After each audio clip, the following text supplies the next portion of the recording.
الحمد لله رب العالمين والصلاة والسلام على رسوله الكريم أما بعد فأعوذ بالله من الشيطان الرجيم بسم الله الرحمن الرحيم يا أيها الذين آمنوا ادخلوا في السلم كافة ولا تتبعوا خطوات الشيطان إنه لكم عدو مبين فإن زللتم من بعد ما جاءتكم البينات فاعلموا أن الله عزيز حكيم. محترم حضرات، اسٹیج پر بیٹھے ہوئے معزز علماء اکرام اور مہمانان اعظام، السلام علیکم ورحمۃ اللہ وبرکاتہ. میں جامعہ حاضہ کا ایک ادنا سا طالب علم ہوں. میں آپ کے سامنے اقامت دین کے بارے میں کچھ بات کرنے کے لیے کھڑا ہوا ہوں. محترم حضرات، ابھی میں نے جو قرآن پاک کی تلاوت کی ہے اس کا ترجمہ یہ ہے: اے ایمان والو، تم پورے کے پورے اسلام میں آ جاؤ اور شیطان کی پیروی نہ کرو. وہ تمہارا کھلا دشمن ہے جو صاف صاف ہدایات تمہارے پاس آ چکی ہیں. اگر ان کو پالنے کے بعد پھر تم نے لغزش کھائی یعنی غلطی کی تو خوب جان رکھو کہ اللہ سب پر غالب اور حکیم و دانا یعنی حکمت والا اور جاننے والا ہے. محترم حضرات، اور ابھی میں نے جو آیت کی ترجمانی پیش کی ہے اس میں اللہ تعالیٰ فرماتا ہے تم پورے کے پورے اسلام میں داخل ہو جاؤ. اسلام میں پورے داخل ہو جانے کا مطلب ہے ہماری پوری زندگی، بچپن ہو یا جوانی یا ادھیڑ عمر ہو یا بڑھاپا، امیر ہو یا غریب، صحت مند ہو یا بیمار، عالم ہو یا جاہل، ہر حال میں ہماری پوری زندگی اسلام پر گزرے.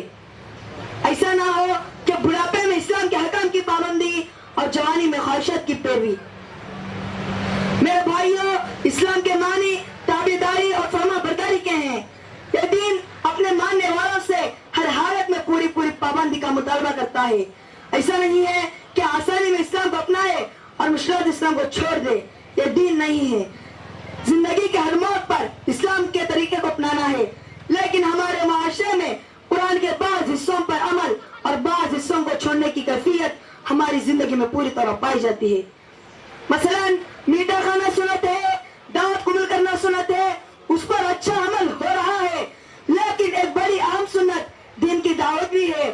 ہم نے اس کو چھوڑ دیا کیونکہ اس میں مسائل ہیں، مشکلات ہیں، حالانکہ اللہ کے رسول صلی اللہ علیہ وسلم نے کبھی نہیں چھوڑا. محترم حضرات، ادخلوا فی السلم کافہ کا مطلب پورے کے پورے اسلام میں آ جاؤ. پورا اسلام کیا ہے؟ یہ ایک زندگی گزرنے کا مکمل طریقہ جسے آپ لوگ کہتے ہیں جو پیدائش سے موت تک تمام مسائل میں رہنمائی کرتا ہے، جس کی تفصیل قرآن و حدیث میں موجود ہے. میرے بھائیوں، اسلام کے بارے میں لوگوں کا عجیب و غریب خیالات ہے. کچھ لوگ وہ ہے جو نام رکھائی، عقیقہ، شادی، مرنے کے بعد فاتحہ خوانی ہی کو اسلام سمجھتے ہیں. جو ان کاموں کے علاوہ کچھ لوگ وہ ہے نماز، روزہ، حج، زکوٰۃ اور قربانی کو اسلام کہتے ہیں. چند عبادتوں کو مکمل اسلام سمجھنا صحیح نہیں ہے. آپ نے دیکھا ہوگا ہمارے ہم وطن بھائی اپنے گھروں کے دروازے پر تہواروں کے موقع پر آم کے پتے باندھتے ہیں. اگر کوئی اس کو آم کا درخت سمجھ لے تو غلط ہے. اسی طرح اسلام کے بعض حصوں کو مکمل اسلام سمجھنا بھی غلط ہے. اسلام میں مکمل دستور زندگی ہے. اس میں اللہ کے حقوق ہیں اور بندوں کے حقوق ہیں، پڑوسی لوگوں کے بھی حقوق ہیں. سودی کی معاملات سے بچنا ہے، شراب سے بچنا ہے، جوا سے بچنا ہے، زنا خوری سے بچنا ہے، دوسرے تمام حرام کاموں سے بچنا ہے جس کو قرآن نے حرام قرار دیا ہے اور جس کو قرآن نے منع کیا ہے. ضرورت اس بات کی ہے کہ اسلام کو اچھی طرح سمجھے اور اسلام میں پورے داخل ہو جائے. جیسے اللہ تعالیٰ کا فرمان ہے یا ایھا الذین آمنوا اتقوا اللہ حق تقاتہ ولا تموتن الا وانتم مسلمون. اے ایمان والو، اللہ سے ڈرو جیسے اس سے ڈرنے کا حق ہے اور صرف تمہاری موت اسلام کی حالت میں آئے. اور اللہ تعالیٰ شرع لکم من الدین ما وصی بہ والذی نوح والذی اوحینا الیک وما وصینا بہ ابراہیم وموسیٰ وعیسیٰ ان اقیموا الدین ولا تتفرقوا بہ. اس نے تمہارے لیے دین کا وہی طریقہ مقرر کیا ہے جس کا اس نے نوح کو حکم دیا تھا اور جس سے یہ محمد اب تمہارے پاس اب تمہاری طرف ہم جو وہی بھیجے ہیں وہ جس کی ہدایت ہم ابراہیم اور موسیٰ اور عیسیٰ کو دے چکے ہیں. اس تاکید کے ساتھ کہ قائم کرو اس دین کو اور اس میں متفرق نہ ہو جاؤ. زندگی کے ہر موڑ پر اسلام کا تصور ہمارے ذہن میں رہنی چاہیے، چاہے ایمانیات ہو، اخلاقیات ہو، عبادات ہو، معاشرت ہو،